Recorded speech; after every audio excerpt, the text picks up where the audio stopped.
বিএনপির মন্ত্রিসভা নিয়ে আলোচনা তুঙ্গে। দলটির মন্ত্রিসভায় এমন কিছু মানুষ ডাক পেয়েছেন তা ছিল প্রত্যাশার বাইরে। শুধু কি তাই, জাতীয় পর্যায়েও তারা আলোচনায় ছিলেন না।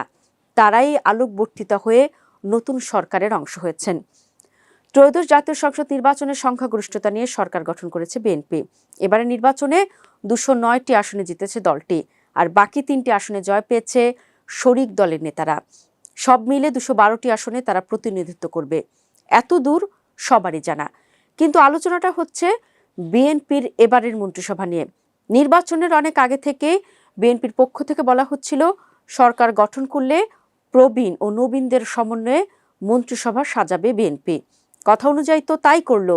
তবে বিএনপির মন্ত্রিসভায় সারপ্রাইজিং কিছু নাম এসেছে, আর এই নামগুলো এখন সবার মুখে মুখে। তারা কারা? দল কিংবা জাতীয় রাজনীতিতে তাদের অবদানই বাকি। পূর্ণমন্ত্রী তালিকায় ঠাঁই পেয়েছেন খন্দকার আব্দুল মুক্তাদির। তিনি সিলেট 1 আসনে ধানের শীষের কাণ্ডারি হয়েছিলেন। প্রথমবার সংসদ সদস্য হয়ে দলকে জয় উপহার দিয়েছেন, আর প্রথমবার এমপি হয়ে মন্ত্রিসভায় সুযোগ পেলেন সিলেটের এই নেতা। মুক্তাদিরের আসনটি নিয়ে আরেকটি মিথ রয়েছে। সিলেট 1 আসনে যে দলের প্রার্থীরা নির্বাচনে জয় পান তারাই নাকি সরকার গঠন করে। এবার বিএনপির প্রার্থী জয় পেয়েছেন, বিএনপিও সরকার গঠন করেছে।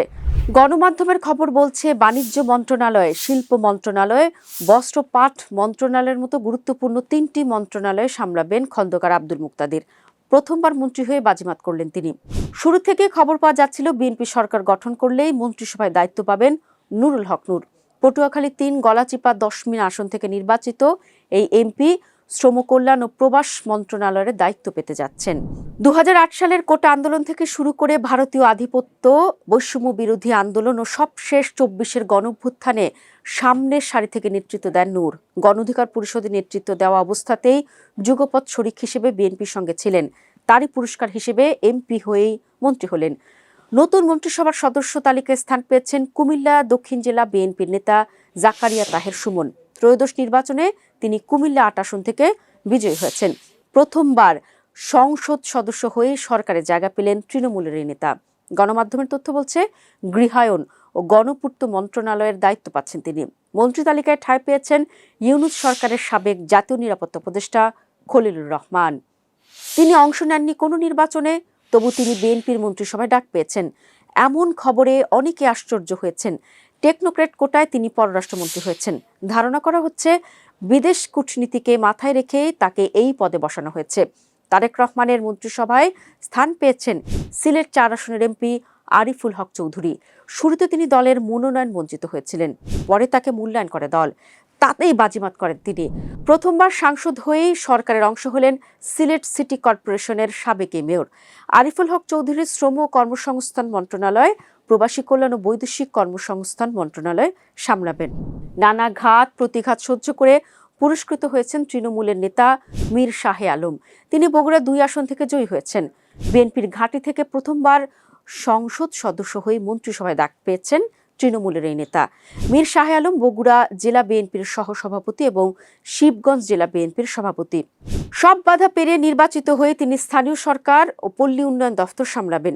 চাঁদপুর 1 আসনের এমপি এহসানুল হক মিলন 2001 সালে খালেদা জিয়ার সরকারে শিক্ষা প্রতিমন্ত্রী ছিলেন। এই আসন থেকে এবারও সংসদ সদস্য নির্বাচিত হয়েছেন তিনি, আর এবার দায়িত্ব আরও বেড়েছে তার। তারেক রহমানের মন্ত্রিসভায় তিনি পূর্ণ শিক্ষামন্ত্রী হচ্ছেন। প্রথমবার এমপি হয়ে মন্ত্রিত্ব পাচ্ছেন ববি হাজ্জাজ। ঢাকা 13 থেকে ধানের শীষ নিয়ে লড়াই করেছেন তিনি।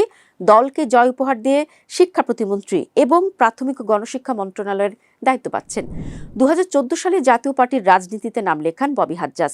এরপর 2017 সালে এনডিএম নামের একটি রাজনৈতিক দল গঠন করেন তিনি। 18 নির্বাচনের পর বিএনপি শরিক হয়ে স্বৈরাচারের বিরুদ্ধে লড়াই করেছেন। শিক্ষা প্রতিমন্ত্রী হিসেবে তিনি আস্থার নাম হতে পারেন, কারণ যুক্তরাষ্ট্রের অস্টিনের টেক্সাস ইউনিভার্সিটি থেকে স্নাতক এবং যুক্তরাজ্যের অক্সফোর্ড থেকে মাস্টার্স করেছেন। এরপর দেশে ফিরে বেসরকারি বিশ্ববিদ্যালয়ে নর্থ সাউথে শিক্ষকতা করেছেন। পঞ্চগড়ের 2 আসনে বিএনপি থেকে নির্বাচিত ফরহাদ হোসেন আজাদ প্রতিমন্ত্রী হচ্ছেন। তিনি পানি সম্পদ মন্ত্রণালয়ের দায়িত্ব পাচ্ছেন। আজাদ বিএনপির জাতীয় নির্বাহী কমিটির পল্লী উন্নয়ন বিষয়ক সম্পাদক ও পঞ্চগড় জেলা বিএনপির সদস্য সচিব। কিশোরগঞ্জ 6 আসনে নবনির্বাচিত সাংসদ শরীফুল আলম প্রতিমন্ত্রী হিসেবে শপথ নিয়েছেন। এ তালিকায় আছেন রশিদুজ্জামান মিল্লাত। এর বাইরে টেকনোক্র্যাট কোটায় মন্ত্রী হয়েছেন আমিনুল ইসলাম। তিনি ঢাকা 16 আসন থেকে লড়াই করেছেন। তবে জামায়াতের আবু তাহেরের কাছে হেরে গেছেন। নির্বাচনে জয় না পেলেও তিনি যুব ও ক্রীড়া মন্ত্রণালয়ের দায়িত্ব পাচ্ছেন। এছাড়া টেকনোক্রেট কোটায় মন্ত্রী হচ্ছেন মোহাম্মদ আমিনুর রশিদ। তার কাঁধে কৃষি মন্ত্রণালয়, মৎস্য প্রাণী সম্পদ মন্ত্রণালয় ও খাদ্য মন্ত্রণালয়ের দায়িত্ব। সব মিলিয়ে বলা যায় তারেক রহমানের এবারের মন্ত্রিসভায় ছিল বড় চমক। নবীন এবং প্রবীণের মিশেলে একটি সমন্বয় করেছেন তিনি।